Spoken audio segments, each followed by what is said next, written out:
Okay, so here's my SurePOS. It's in a bit of a different spot than it normally is in. I had to take it all apart to get to the CMOS battery because the BIOS was not saving, and I sort of assumed that's what was wrong, and it turns out to be. But I figured this would be a good time to actually show this system. I'm not sure if anybody else has done a video, or at least I haven't seen one, of the inside of one of these. So once you get the plastic off, this is essentially what you see. This would be in spots, a little off, but I don't really feel like putting it all where it should be. But this is essentially where it would be. They use these flat screws there, and then anywhere there's an arrow is where a screw would go. There's two plates. These are very thick steel plates. One is right here.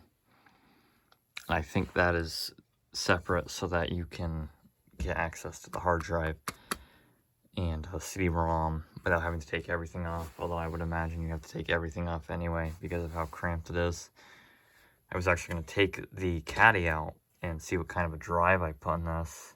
The drive is right under here when I first got it, because I actually don't remember, but I know how much of a pain it is to actually get this caddy to sit in here correctly because of all the wires and stuff. Yep, so those two thick sheets there, obviously they're thick because the monitor and maybe a few other things screw down into them. So these 4 holes here, screw holes, are for the monitor to screw in from the top all the way down, just to give it, they're pretty heavy, so it gives us some extra rigidity, keeps everything together.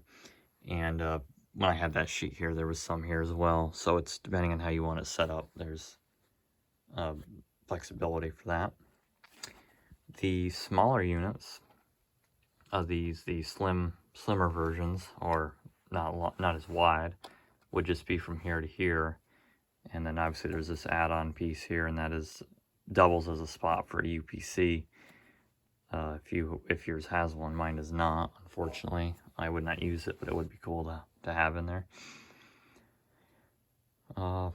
So the inside, I actually brought a light over to make this a little bit easier to see because it is very cramped.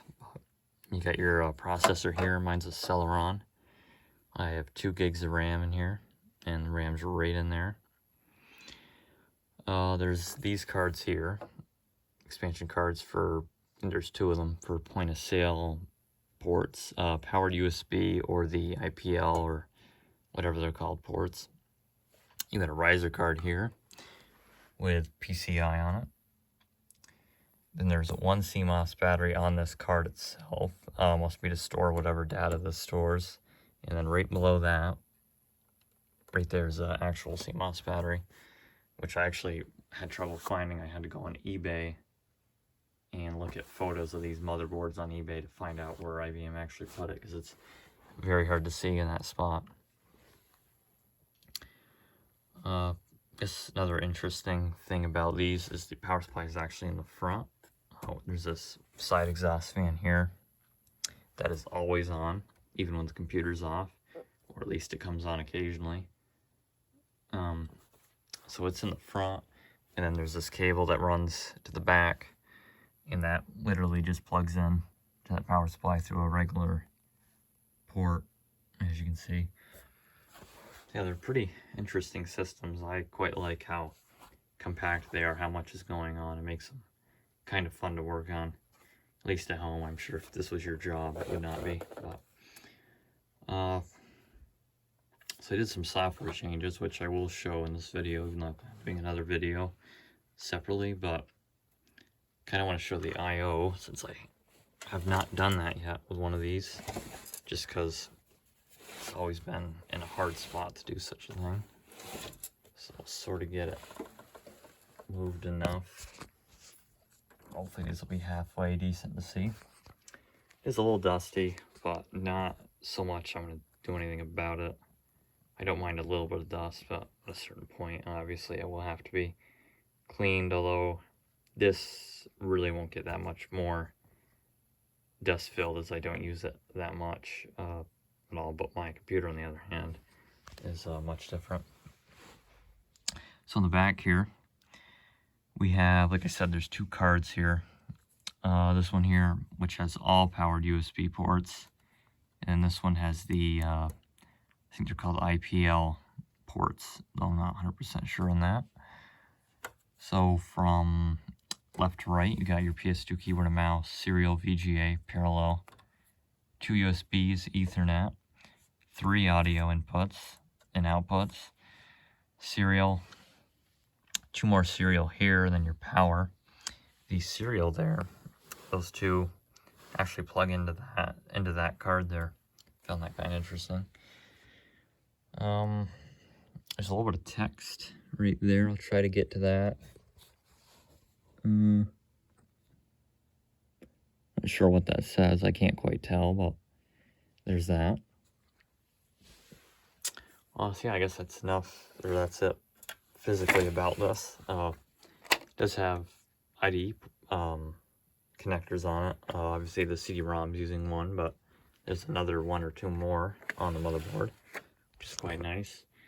I actually figured out for sure this time, this system, at least the base unit, is from 2009. I'm not sure if this is original to the rest of my peripherals, since they're all around 07, 08.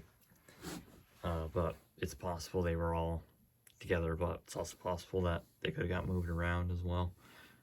But I'll go ahead and turn it on here.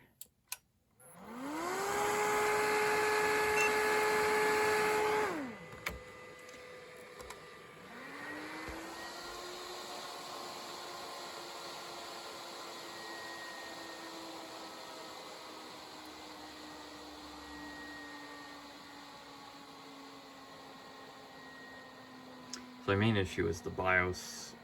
It was not saving the boot order, so I have to constantly change that to CD-ROM USB hard drive instead of floppy USB hard drive. The system doesn't even have a floppy drive in it, but that's just whatever IBM's default. So I did install POS Ready 2009 again, although I got the right product key now, so this actually works. There's a very nice video on the internet, which I will link in this video, that goes through installing POS Ready, the right product key, how to download it, all that. So I'm very thankful to that guy, and I actually forgot his name, but it will be linked, because he helped me out a lot with this. And I just chose a random 3-digit number as a username, because I couldn't think of anything else. So I installed Office XP and OpenOffice on here. I actually really like the aesthetics of POS Ready. I always liked the Windows XP theme, but that other theme Windows XP had, I never really liked. That theme is similar to this one, but this one is different enough. So yeah, POS Ready. I'm really happy to have that back on here. And it is actually pretty fun to be able to use this sort of as a regular desktop and not in its normal form factor. It's weird and cool at the same time. So yeah, I will be doing a video on this. I'm going to probably put it back together right around now, and then maybe make that video tonight. I'm not really sure, but just going over. I haven't actually made a video on this in, like, I think almost 2 years or something like that. But just not much has changed. Even now, I haven't really done much, but I have got a decent OS on it, so it's quite nice. Alright, thanks for watching.